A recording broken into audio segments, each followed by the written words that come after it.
Dober dan, sva pred pomembno družbeno-politično obletnico, namreč 2.6.2014 je bila ustanovljena stranka Mira Cerarja, dan danes stranka Modernega centra.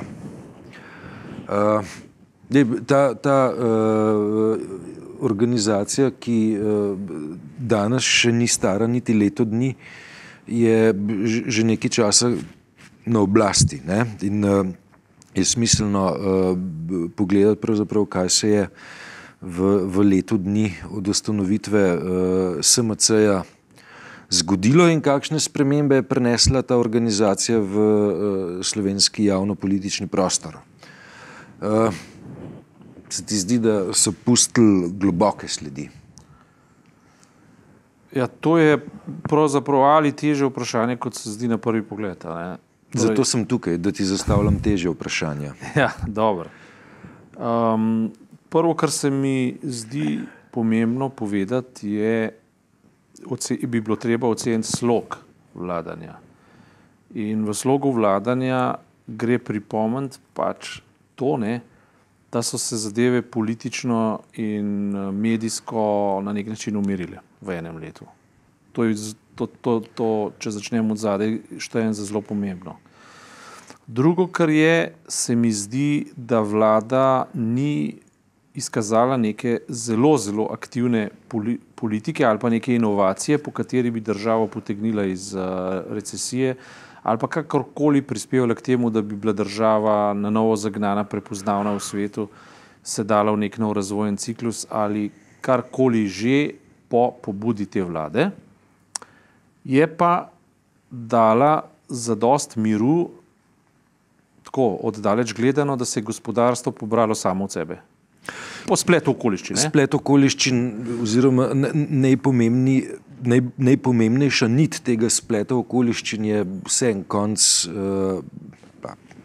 približno konc recesije v evropskem območju oziroma zahodnem. In če smo pošteni, smo pravzaprav to od te vlade pričakovali, oziroma o tem smo precej govorili, ne, da je treba pač pustiti družbi, da zadiha, pa da se strukturno nazaj vzpostavi, ne.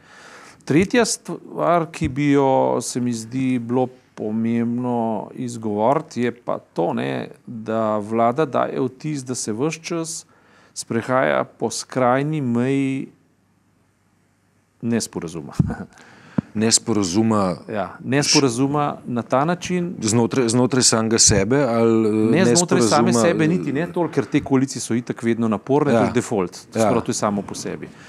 Ampak po eni strani, če se spomniš, kako se je v bistvu ta preobrat začel dogajati. Začel se je dogajati v Mariboru z lovilci hitrosti oziroma z merilci hitrosti, z radarji, ne.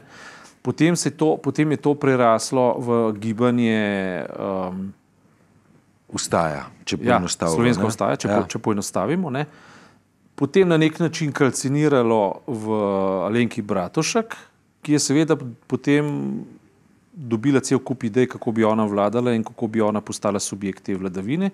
Na začetku se je pa vzpostavljala kot pravzaprav anti-Janša, kot nekdo, ki v bistvu mora prekiniti neko popolnoma nesprejemljivo prakso. In ta praksa dejansko je bila nesprejemljiva, ne. Potem se je izkazalo, da so vsa ta politična gibanja postala rahlo naduta, samozadostna, da so se začela precenjevati, ne, in na koncu se je vse skupaj klavrno končalo za tisto samo kandidaturo, ne. In Miro Cerar je za svojim SMC-jem uletel spet kot ponovitev te alternative in da se ne bi več ponovilo, se pravi, da ne bi dobili nazaj diktature, kakršno smo že imeli, in je bila skrajno nevarna in skrajno destruktivna, vendar na drugi strani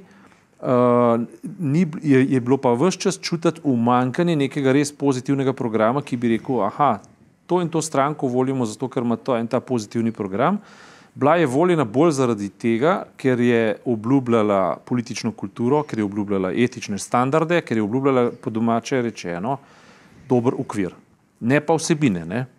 In kar se vsebine tiče, se je kaj kmalu izkazalo, da ta vlada pravzaprav nadaljuje zaveze, ki so bile dane že za časa Bratuškove vlade in ki so bile dane že za časa Janševe vlade in ki so bile dane že za časa Pahorjeve vlade. To se pravi, sežemo v začetek krize, pogovarjamo se o razmerju do Nemčije in pa do kapitala In to je bilo preprosto to, da v krizi, ko je Slovenija začela politično uničevati samo sebe, si je spustila ceno in ker je bila nizka cena, so se v bistvu dvignile glave mednarodnega kapitala in so hoteli preprosto pokupiti, kar se pokupiti da. In v tem procesu smo še vedno in še vedno čist natančno ne vemo, ali se nekatere stvari prodajajo smiselno ali se prodajajo nesmiselno. Tega še ne vemo. Ne? In ob obletnici vlade imamo zato pač ambivalentna gledanja, čustva ali pa poglede. Pač na eni strani se ne moramo naužiti svežega zraka, ki je, bom rekel, naznanilec ne diktature ali pa ne teh totalitarnih praks, kakršnih smo bili od 2004 naprej pač deležni. Ne. Na drugi strani pa nekateri menijo, da so ta sveža orodja pravzaprav še slabša, zato ker je tam bila nevarnost transparentna, tukaj je pa netransparentna. Ne. Jaz tega mnenja nekako ne moram ne potrditi, pa ne zanikati. Lahko izrazim samo potrebo po tem, da se Slovenija na področju pač suverenosti in strategije ponovno vzpostavi in očitno je, da se je sposobna vzpostavljati na obrobjih, na okrožjih in v spontanih legah, ne pa na področju programa. Ne, zaradi tega, ker vlada sama po sebi pač zaostaja za postavljanjem tistih okvirov, ki bi v bistvu recimo zdaj temu gospodarstvu, šolstvu in vsem tem dali možnost za to, da se samo organizirajo. Mislim, govoril si o politični kulturi, pa premikih znotraj politične kulture. Ne? Zdaj, v zadnjih 10 dneh, ne, recimo, imamo neko situacijo, ko je pravzaprav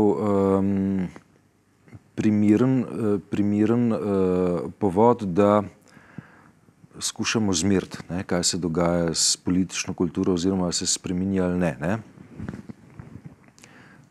Konkretno, ne? Poziv ministrice za zdravje, naj se vodstvo UKC-ja zaradi znanih razlogov odstrani svojih funkcij. Primer Radan. Ne gre toliko na vodstvo UKC-ja kot na predstojništvo neposredne klinike. Ampak izrečen je bil tudi poziv vodstvu. Ja. Pravi, gre za poziv z funkcije politične oblasti. Ne? Ja. Zdaj, med politično oblastjo pa samim vodstvom kliničnega centra obstaja seveda še ena inštitucija, ki se reče Svet zavoda, ne? Ki je pravzaprav tista inštitucija, ki se ukvarja z upravnimi posli znotraj. Druga situacija, morda nekoliko manj jasna, ne, se tiče generalnega državnega tožilca, ne, ki je soočen z neko oceno o koruptivnem ravnanju, je soočen z oceno državno-tožilskega sveta, da nezakonitost ni bila tako zelo intenzivna, da bi to terjalo razrešitev.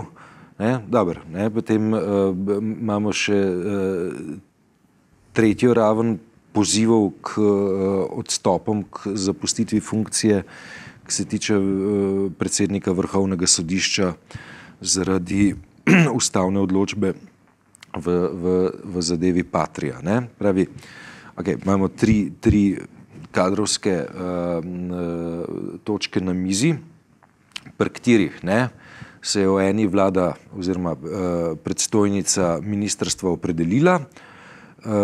Pri generalnem državnem tožilcu je minister za pravosodje rekel, to je v rokah državno-tožilskega sveta oziroma tožilca samega.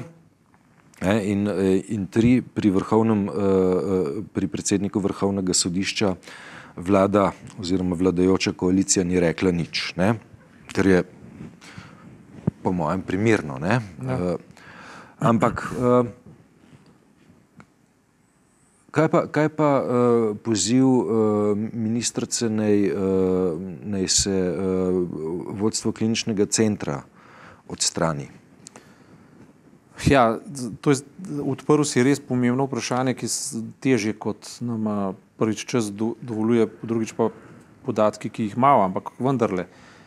Gre za to, ne, da je to razmerje med politiko, ki lahko dela kar hoče in odstavlja in nastavlja, in pa med stroko, ki se brani pred tem, izražena v vsej jasnosti, pri čemer pa se recimo konkretno v primeru Radan zdi, saj meni se zdi, da ministrica nima čist narobe. Ne. To se pravi, ali bodo strokovni organi in tako naprej upoštevali njeno voljo, njeno željo, ali je ne bodo, bomo pač videli. Oni kažejo znake velike samoobrambnosti, isto v tožilskem primeru, kažejo znake velike samoobrambnosti pred političnim pritiskom, ampak na drugi strani pa preseneča pač nek nedelujoč mehanizem samoočiščevanja ali pa katarzičnosti. Ne? Zdaj, če je Komisija za korupcijo ugotovila, da je prvi tožilec naredil nekaj zelo narobe, potem neka sankcija mora biti izkazana. Tu, če eden reče, da je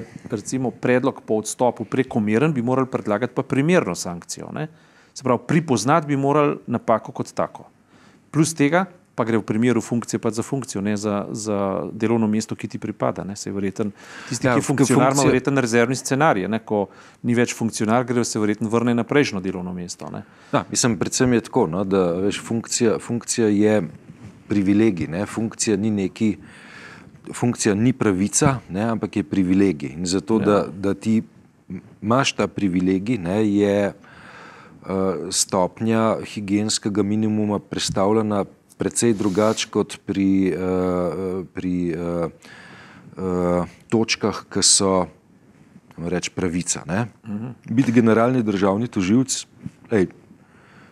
predpostavlja dosti višjo stopnjo higienskega minimuma, ki ga mora spoštovati, kot če gre za nekoga, ki sicer dela v vrhovnem državnem tožilstvu, ne, vendar nima najvišje funkcije v tej inštituciji. Res je sicer to, ne, da konkretno v tem primeru si domišljam, ne, da bi bil primer mnogo bolj enostaven, čist in operativen, če ne bi bilo v zaledju Vinka Gorenaka in SDS, ki delajo neskončno uslugo vsem tistim, ki radi gnezdijo na svojih položajih, zato ker enostavno vsako kritiko prevedejo pač v politični pritisk zlahka, ne? In to upravičeno. Ne? In če ne bi bilo tega večnega zaščitniškega mehanizma, v bistvu teh, tako bomo rekel, kar primitivne politike, ne? Primitivnih mehanizmov primitivne politike, potem bi samo očiščevalni mehanizmi stroke znotraj pravosodja, po mojem mnenju, bodisi že hitreje stekli, bodisi ne bi imeli alibija za to, da zadržujejo stare prakse, ker bi javnost na njih pritisnila. Ne?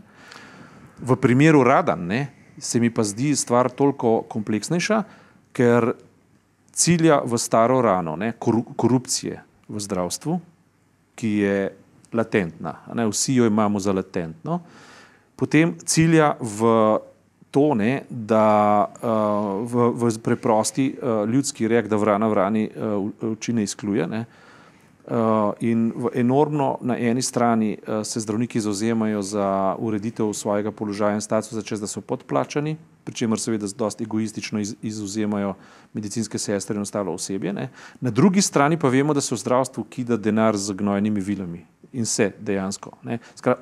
Optimalizacija in v zdravstvu na eni strani, na drugi strani pa izgorelost nekaterih zdravnikov mirno koeksistirata leta in leta in leta, pri čemer se nihče ne vpraša niti o tistih lobijih, ki se mastno okoriščajo, bodisi farmacevtski, bodisi tisti, ki na javnih razpisih in tako naprej, ne, ki imajo neke preference, in se ne razčiščuje tudi tako imenovani ta, kako se že temu reče, zdravniški turizem, ali kako delajo simpozije tam po raznih, skratka, in se to plačuje in to kongresni turizem in tako naprej, ne, skratka. A veš, in to, kar moti v vsej zadevi, in zato deloma simpatiziram z ministrico, ki je poskušala postaviti zelo jasno pozicijo. Nekdo vendar prijema relativno dobre dodatke na plačo, zato da take stvari v svojem subsistemu opazi. In če se je to dogajalo sistemsko, ne, meja deontološka ali pa kako ne rečem, etična meja pri ljudeh, ki umirajo, je variabilna, to vsi vemo. Ampak če se pa izkaže, da je nekdo to počel z kančkom sadizma ali pa da je to počel z nekim s pametjo hladnega eksperimenta ali pa da je v bistvu to delo celo brezosebno, mislim, to pa ne bi smelo biti neopaženo. Je pa po drugi strani res, da ga je odkril notranji mehanizem, se ga ni ministrica odkrila. Ne? Tako da... Dobar, mislim, zdaj, kakor obračamo, ne, pač... Dogajalo se je nekaj, ne, znotraj največje bolnišnice v državi, kar se ne bi smelo. V tem to hočem povedati. Ne bi smelo. Nočem drugih stvari reči kot to. Jaz sem pa ta problem, ne, da ne morem trditi, ne, niti tega ne morem trditi, ne, da je, rekel na pamet, ne, strokovni direktor kliničnega centra Ljubljana objektivno odgovoren, za kar se je dogajalo. Zaradi tega, ker morda je on celo mehanizme, ki so se celo z določenim zamikom sprožili, vzpostavil, vendar, ne, se mi pa zastavlja vprašanje inštitucije kot take, namreč ali lahko s tem bremenom živi naprej, ne da bi to breme bilo razrečeno na način, ko pride novi ljudje. Razrešeno v bistvu na nek način. Ko pride novi ljudje. Ja. Ne? In veš,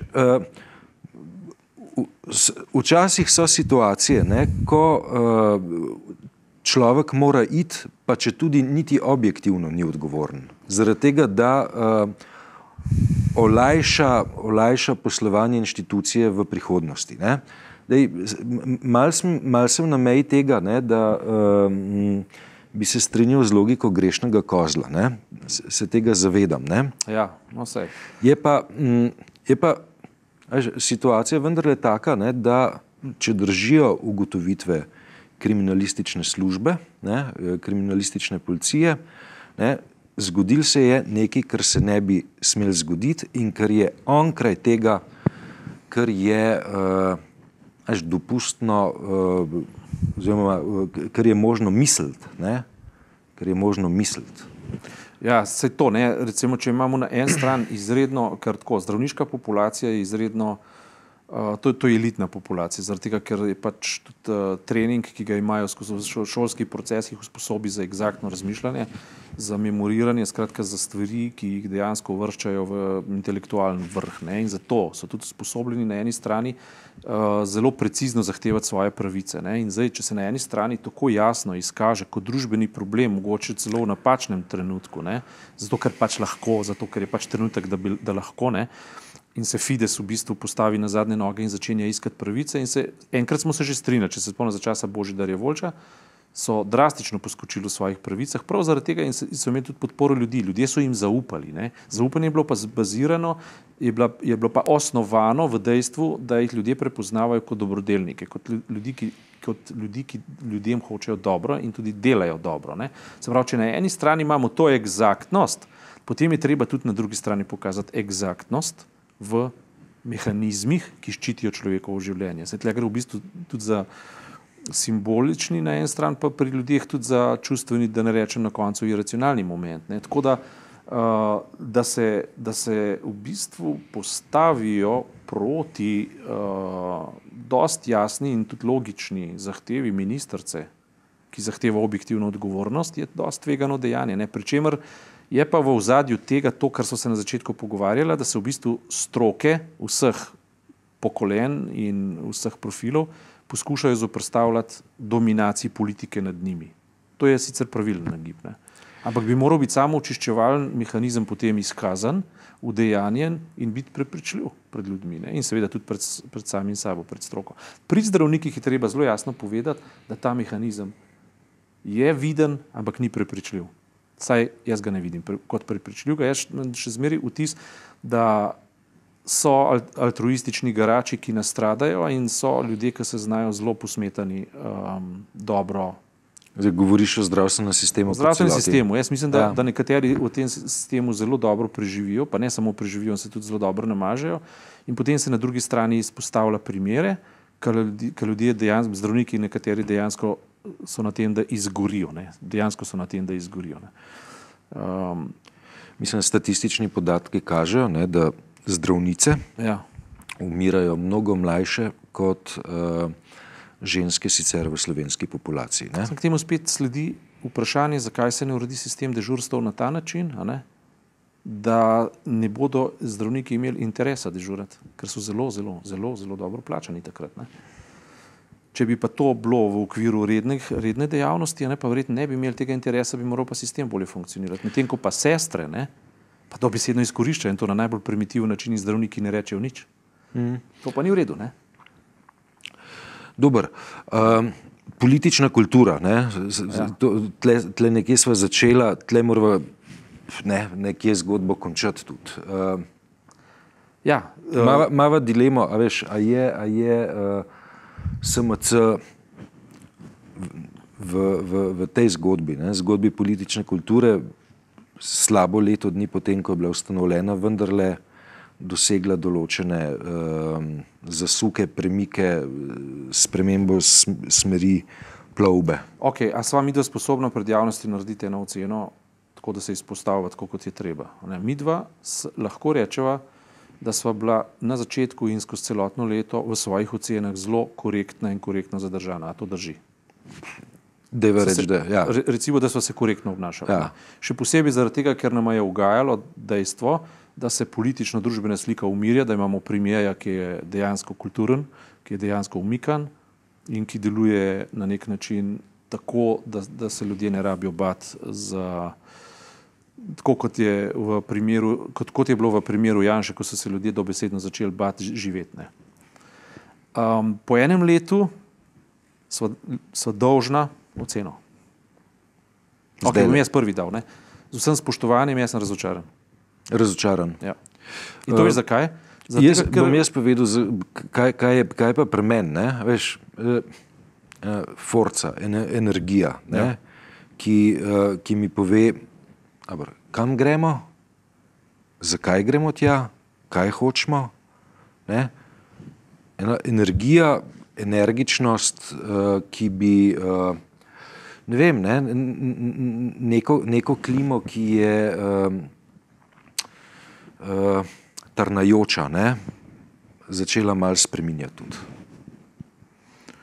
Jaz ves čas, jaz osebno recimo bi kombiniral politično kulturo, kakršno je Cerar, kakršno pač premier Cerar nakazuje po svoji osebnosti, pa konec koncev mogoče neko programsko in pa tako jasnost v namenu, kakršno izkazuje Združena levica, v pač teh začetnih svojih fazah. Jaz po svoji zgodovini in družinski zgodovini levici nikdar nisem zaupal. Ampak, če sem pošten, to, kar se je ta mladina izkazala zdaj, je bilo praktično edino, kar je politična inovacija. Ne samo inovacija, ampak tudi besedo so držali. Kar so rekli, so naredili. Jaz toliko poznam politiko, da vem, da ko enkrat ljudje pridejo na položaje, se povampirijo. Ampak ta mladina je pa dejansko počela nekaj, kar je bilo v smislu držimo besedo, govorimo prave stvari, zdaj pa moram biti spet korekten, če bi pa sami vladali, bi pa jaz zelo verjetno zelo hitro opazil, da manjka elementov liberalizma, kar pomeni razvojne naravnanosti in vsega tega, kar zdaj velja za ekscesno, pa v svoji osnovi pravzaprav ni ekscesno. Ker razvojen potencial v človeku, inovacija, svobodomiselnost, jed v neznano in tako naprej, te zgodnje ameriške vrline. Zdaj jih ne maramo, zato ker so se izkazale pač za tiste, ki so delale recesije, ki so delajo v bistvu krize. Samo to, kar je danes ekscesno, v osnovi ni rečeno, da je in v prihodnosti ni rečeno, da smemo pogrešati. In zato tudi v tem trenutku suvereno lahko rečem, ko je ves svet neoliberalen, da mi je všeč levica. Če bi imeli pa zdaj na oblasti levico, bi bilo pa zelo verjetno treba opozarjati na potrebo po liberalni odprtosti. Zelo verjetno bi bilo treba. Ampak zdi se mi, da bi bila po enem letu bolj produktivna, mogoče ta, bolj kot recimo, naj mi javnost oprosti, bolj kot da ima v koaliciji premier Desus, bi bilo mogoče bolj, da bi imel Združeno levico. ker bi ravno tako zastopala interese upokojencev, ampak na način, ki bi v bistvu dajal tudi drugim priložnost, ne samo upokojencem. Ne. To bi se mi zdelo bolj produktivno. Ne odločam, govorim samo o tem, kaj si mislim, da bi bilo pametno. Potem bi bilo pa definitivno treba zagnati podjetniško agendo v smislu okvirjev, pogojev in vsega tega. A veš, recimo, zdaj, to, kar si zdaj rekel, ne, je pa, da bi bilo bolj, da ima Novo Slovenijo v koaliciji. Ne, Nova Slovenija je posebno poglavje, ki mu lahko posvetiva priliki, ker pri Novi Sloveniji imam jaz ta vtis, sem zelo pozitivno v njih govoril še nekaj mesecev nazaj in tudi nimam zdaj nič proti, ampak imam vtis, da se gre taktiko, ne pa vsebine. Ne? Tak. Ampak recimo, če vzamemo tisto, kar nekateri ljudje dejansko hočejo povedati, toliko časa še imava, ne? Se mi zdi, nimava v redu. Ampak, poglej, pred 2 dnevoma sem se pelal dejansko čez Medvode v Ljubljano in pristal na zelo glasnem Medvoškem mostu. In naslednji dan sem slišal, da so se sestali župani in obravnavali most kot en velik problem. Ampak ta most kot en velik problem traja že 5 ali pa 10 let. Ne? In ta neoperativnost, ne, da ne morejo enega mosta infrastrukturno urediti, niti po zakonu, niti z vso, kako ne rečem, z vsem državnim aparatom, to je tisto, kar Slovenijo karakterizira kot nesposobno državo. Tak most bi moral biti urejen v 3 mesecih, zdaj so pa mehanizmi, po katerih nekdo, ki na razpisu ni zmagal, lahko torpedira ali pa meče pesek v mašino. Ja. In to se mi zdi nekaj popolnoma, vse to veliko govorenje o velikih humanističnih vrednotah, postane jalovo, če v bistvu tega pogona ne narediš niti toliko operativnega, da enega infrastrukturnega mosta ne moreš urediti, ki je pa blazno pomemben preprosto zato, da ljudje pridejo na delovno mesto in da ne pridejo slabe volje in preklinjajo in to 5 let zapored. Ne. Veš, ja. To je tisto, kar Slovenijo po mostu jih bomo mirili. Zato ti pravim, da je premalo govoriti samo o vrednotah, je treba tudi govoriti o učinkovitosti, o dejanjih, no tako bolj. Ja. O dejanjih, ne. Besede so malo premalo, ne. Po mostovih jih bomo mirili. Ja, bomo pontifeksi, ne.